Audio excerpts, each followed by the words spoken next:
আজকের ওয়েদারটা কিন্তু খুব সুন্দর ছিল, আর এই সুন্দর ওয়েদারের মধ্যে আমার খেতে ইচ্ছা করছে হচ্ছে এগ ম্যাগি। তো চলো আমি এগ ম্যাগি কীভাবে বানাচ্ছি সেটাই তোমাদের সাথে ছোট্ট একটা ভিডিওর মাধ্যমে দেখাবো। তো প্রথমে কিন্তু আমি তেল দিয়ে দিয়েছি, তেলের মধ্যে দিয়ে দিয়েছি হচ্ছে লঙ্কা কুচি আর হচ্ছে পেঁয়াজ কুচি। ভালো করে সুন্দর করে হালকা করে লাল লাল করে ভেজে নিব। তারপরে দিব হচ্ছে ডিম। দেখো আমি কিন্তু এখানে দুটো ডিম দিয়েছি, আর আমি ম্যাগির প্যাকেটও নিয়েছি হচ্ছে দুটো। তো সুন্দর করে হালকা করে লাল লাল করে ভেজে নিব আমি ডিমগুলো। ভেজে নেওয়ার পরে দিয়ে দিব হচ্ছে লবণ। তো তোমরা তোমাদের স্বাদ মতো লবণ দেবে, আমি আমার স্বাদ মতো লবণ দিয়েছি। তারপরে আমি এখানে অ্যাড করব হচ্ছে এখন হচ্ছে জল। জল দেওয়া আমার কমপ্লিট হয়ে গেল। তারপরে দিয়ে দিব হচ্ছে ম্যাগি।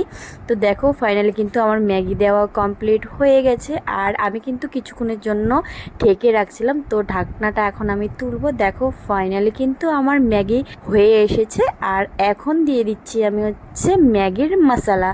তো দেখো মশলা দেওয়াও আমার কমপ্লিট হয়ে গেছে। তো এখন আমি সুন্দরভাবে নাড়াচাড়া করে নিচ্ছি, আর ম্যাগিটা কিন্তু এখন আমি তুলবো। তো খেতে কিন্তু অসাধারণ হয়েছিল, তোমরাও এভাবে বানিয়ে খেতে পারো, খুবই সুন্দর লাগবে আর সুস্বাদু টেস্টিও ছিল। বাই বাই, নেক্সট ভিডিও তাড়াতাড়ি আসবে।